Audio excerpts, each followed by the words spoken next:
Welcome back to Operation Evil. This is episode 118. I am your host, Nyoka. And I am your co-host, Megan. And today we have a very special guest, my dad, Benny, who responded to a horrific incident back in 1988. And this is a local case that took place in Park Hills, Kentucky, which is basically in our backyard. And there wasn't a whole lot that I could find as far as like news articles and stuff, but that's okay because we have the first responder to that scene with us tonight. So you want to say hello, Dad? Hello. This is not his first time on the podcast either. Actually, one of my favorite episodes that's ever been done on here was about the episode that he was featured on regarding the Ellesmere police officer that was murdered in his home back in the 80s as well. And you responded to that scene. Actually, that was 1990. Okay. Yeah. That was a really good episode. I would have to look back and see when that was. It was in the early days. But this is what I have. And then I'll tell you what I have. And then if you want to share what you experienced on your end of the law enforcement perspective of it. So on the night of October 19th, 1988, Thelma Morrison and her friend Rodney Osborne enjoyed the evening together at a local Fort Mitchell bar. And after they left the bar, they got into Thelma's van and they headed towards Rodney's apartment complex that was located in Park Hills. Thelma was a 42-year-old school bus driver for the Covington School District, and she had recently filed for divorce from her husband, 47-year-old Covington butcher, Robert Morrison, on August 30th, 1988. So it's only been a few months in this meantime since she filed divorce. Now, her friend, 41-year-old Rodney, was legally blind, and he worked for the Kentucky Blind Vendors in Covington, Kentucky. So he was in charge of restocking the vending machines in the Northern Kentucky Vocational School that used to be in Park Hills. And I thought that was interesting. I didn't even know that was an organization, and I don't know if it still is, but I learned something new there. Now, apparently, Robert wasn't handling his separation with his wife very well. And for whatever reason, he decided on that night to wait in the apartment complex where her friend Rodney resided. And he waited there with a single action 12 gauge shotgun that he borrowed. And according to the prosecutor of the case, witnesses in the apartment building heard Rodney's voice. Robert shot Rodney in the middle of his body from 2 feet away. Then he reloaded and shot the gun again at the rear of the vehicle. Thelma, she pleads for her life, and she tried to run from her vehicle to the basement door of the apartment building, and she was heard begging her ex-husband, or soon-to-be ex-husband, begging him to not kill her, but he did. He shot her in the head instead. And then he fled the scene, but luckily the police got a description of the vehicle that he was driving away from, and he was located and arrested that evening at 9:35 p.m., and he didn't resist the arrest. The officers did find the 12 gauge shotgun in the back of his pickup truck, and after his arrest, Kenton County Commonwealth Attorney Donald Burring had asked for the death penalty, saying the crimes were intentional and involved more than one death. Now, later, Robert told psychiatrist Dr. Candace Walker at the Kentucky State Reformatory Psychiatric Center that he tried to kill himself with the fourth shot. He also noted to be extremely emotionally disturbed. The doctor who examined him said that he was an alcoholic who, quote, said that he would not have done it if he had not been drunk, end quote. However, the prosecutor disputed Robert's contention that he was drunk during the killings. And in the end, he ended up pleading guilty to the murders and was sentenced to 2 life terms with the possibility for parole in 12 years, which would have been back in 2001. And this was the first murder taken place in Park Hill since 1976. But that is all that I found of it. So can you tell us more about this situation and what all happened? And they were friends. They weren't romantically involved or anything. So why do you think he went after her friend?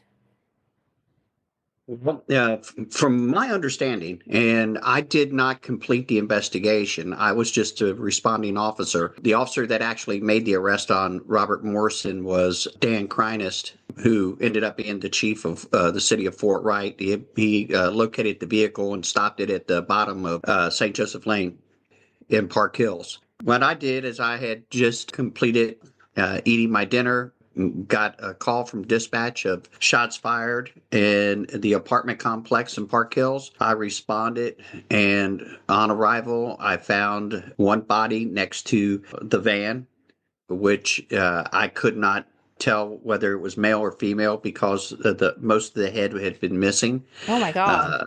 Apparently, when he shot Thelma in the face, it was at point blank range, and Ooh.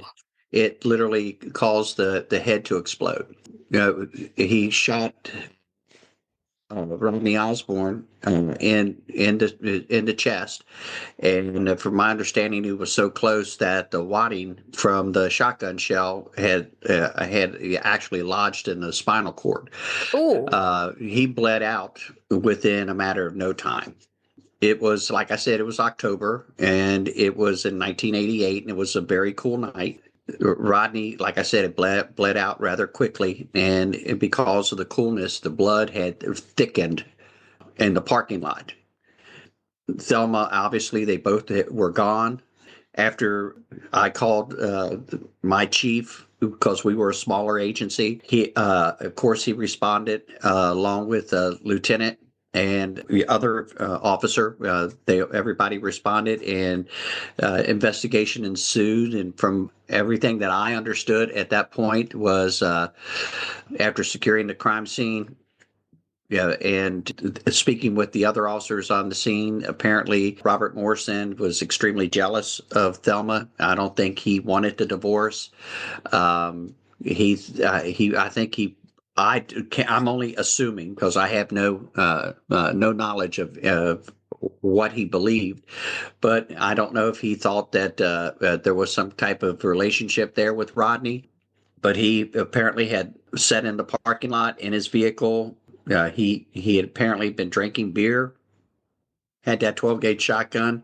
When the van pulled up to the back of the apartment building, he exited the vehicle, shot Thelma, tried to reload. He was reloading so fast because it was single action that he actually caught the webbing of his hand in the barrel. Shot the back end of the van and shot Rodney. It was a tragedy. Yeah, his mindset after that, what had happened. I was there for the preliminary hearing, and of course, there was a plea after that. I don't know any of the other specifics. Don Buring, who was the Commonwealth attorney at the time, a very good attorney, and he definitely, if he thought he could get the death penalty, knowing how Don Buring was, he would go for it. And he would probably win. Don was an extremely good attorney, still is. Which is I know probably that, why he took a plea, right? So he didn't get right. that death He penalty. took a plea. I don't know who his attorney was. I don't recall. Like I said, that's 37 years ago. Yeah. And I retired in 2013 from the police department. So it's been a long time. It's, I mean, I don't even know if he's still alive or not. I couldn't find Um, anything. Yeah, I tried to look. I don't know if he ever got paroled. I Hope knew not. Thelma had children. I'm sure they probably would attend the parole hearings, and I'm quite certain. And they would try to take and probably keep him in. I don't know if that ever happened or not. Now, I think he Um, did have children, her friend. I think okay. he did.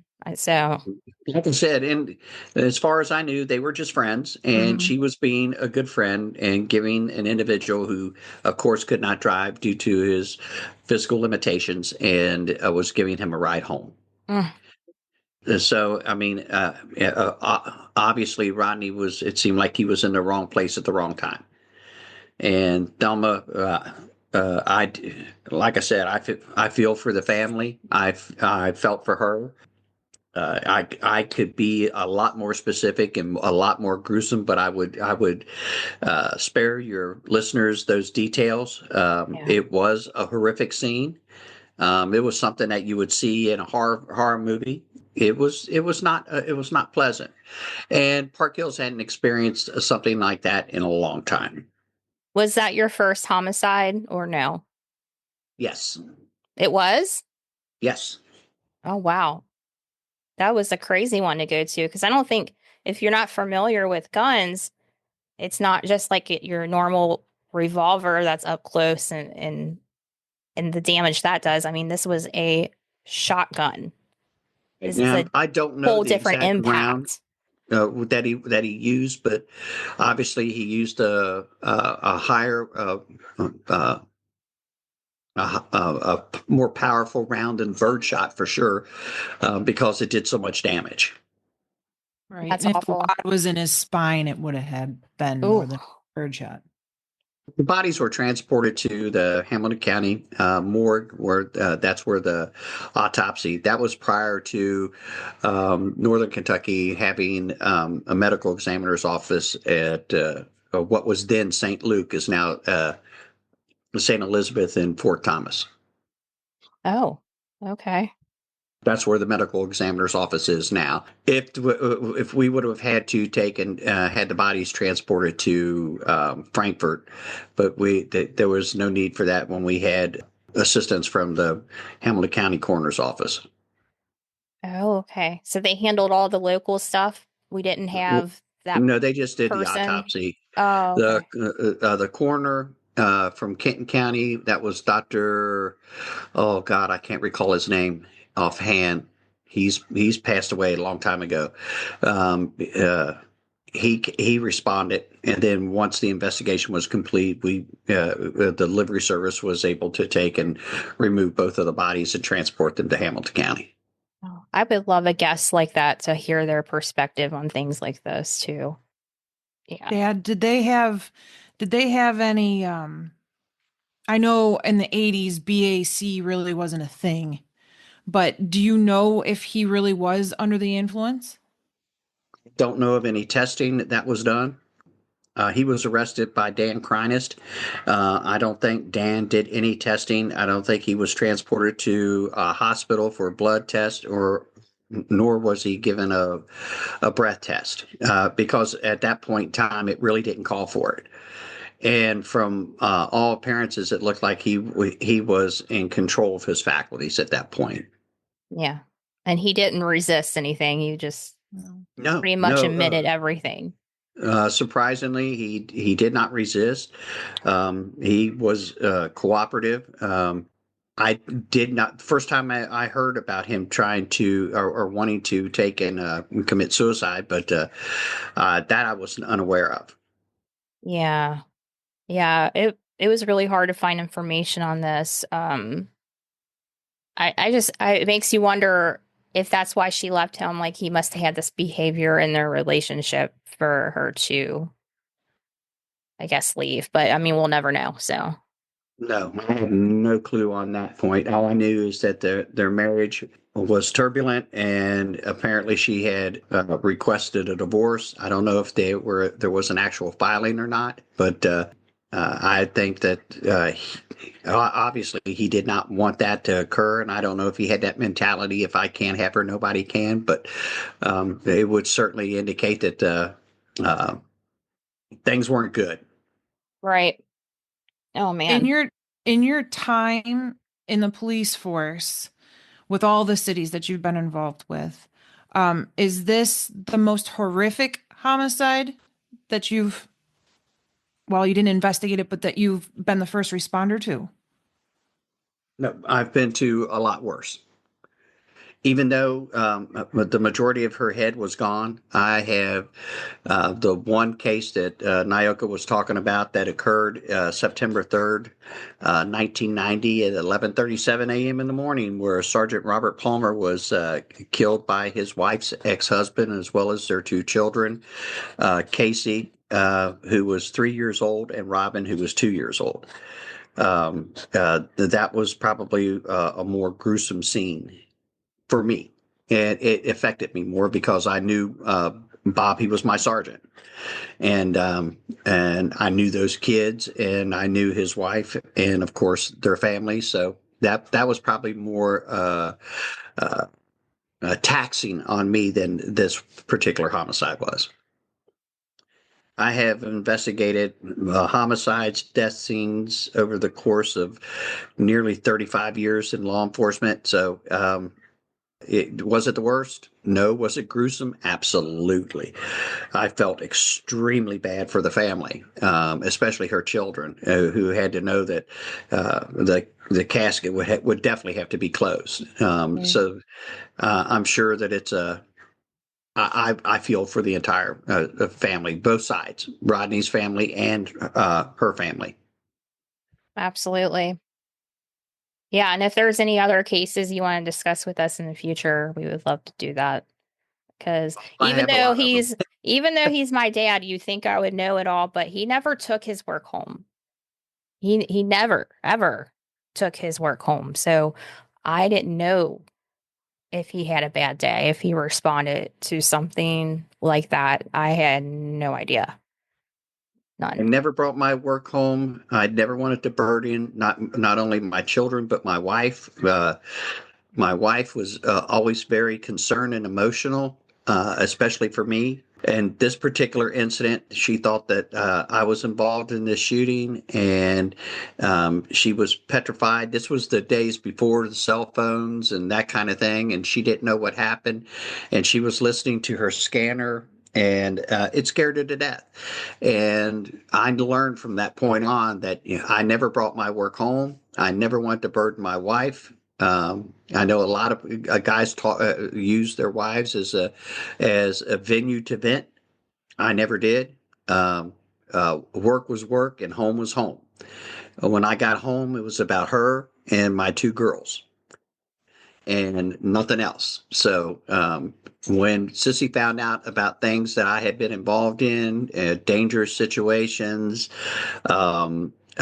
deaths, all that other kind of stuff, she normally seen it on the news or read it in the paper, and it affected her then. And I never talked about it. The only thing she ever said to me is she doesn't understand how I can close my eyes at night and sleep for everything that I've seen over the course of my career. Everything that you've seen over the course of your career, as far as resources to the police officers, how have you seen more help? Have you seen more help with police officers getting therapy and things like that? Like, how have you seen that progress over your years in law enforcement? Well, when I first went into it and these types of situations, they really didn't have a crisis team or anything like that. Most of the time, your administrators would sit there and say, "Did you want to talk to somebody or anything like that?" And of course, being a police officer from that era, of course, we were not going to show weakness, or if that would be like a sign of weakness. So we never did engage in that kind of therapy or counseling or anything like that. We just dealt with it and moved on. Yeah, I mean, it does take a different type of person to do this job, especially seeing some of the things that I've seen over the course of my career. But the reality of it is I did not police in a rural area. It was a greater Cincinnati area, so it was a metropolitan area, and of course, I got to see a lot of different things from a lot of different parts of Kenton County. Uh, it, it, it's I just learned how to deal with it. I separated my work life from my home life and my family life, and I I learned to live with the ghost. That's all, I learned how to live with the ghost, so I can go to sleep at night and be good that I did what I could do, and be respectful to the people around that I had to deal with and around those scenes. There was more of a stigma back then too when it came to mental health services, where now it's kind of built into your job. They encourage that EAP Right. services and therapy and Well, they um, have that stuff now. They really didn't yeah, have much of it it's then. more accepting now for sure. Right. Probably your best therapy during those days, especially in the 80s and probably in the 70s as well, was the officers that you worked with and those that worked around you. Mhm. Probably one of the persons that probably affected me more, who helped more, was the chief of Villa Hills during that time. His name was Corky Brown. Uh, Corky was a really super good guy, and he would always sit there and say, "Hey, I'm here. Let's talk." Or something like that. I mean, he was able to. You're. It was easier for you to open up to somebody who ate the dirt that you ate, walked the path that you Mhm. walked, and was the way Corky was. God rest his soul. He's passed away now, but Corky Brown was a wonderful human being and a good police officer. I know some police officers that you worked with in the past and in your generation of, you know, policing, that they still get together every week and have like lunch together. And I think that's really cool that the bond that you guys have formed in your working years have stuck from what I see. They call it what is it, the Romeo Club, or I have no retired idea. uh, uh, retired old guys having lunch. Yeah, they still meet together. I mean, I've got a lot of friends that's retired. Same Unfortunately, place, same time, same. yeah. And I've seen a lot of my the colleagues that I've worked with and people who've worked for me over the years that's passed away. That's what happens when you've been around for a long time. Yeah. And even though you are now retired from the police force, you still haven't completely stepped away from it. Like you are teaching criminal justice classes and educating the younger generations for what to expect for a It gives career in me this field. it gives me pleasure, and that I'm able to pass on my knowledge and my skill set to a new generation of people who are going to venture into law enforcement Yeah. in one form or another. And that's what you did too, Megan, right? You Mhm. are you're teaching that still, aren't you? You're teaching I'm something. just doing the firearms instructing now. Yeah. I don't teach the criminal justice department, but I teach public policy and public enterprise systems now. Yeah. Teach everything from intro to criminal justice, law enforcement, criminal investigations, constitutional criminal law, health and wellness, corrections. I do the full gamut. Yeah, so if there's anybody listening and you're interested in criminal justice, you can definitely reach out to me and Megan. Megan can answer a lot of things for you. If you have questions for my dad, you can definitely ask him and he would be willing to answer, I know.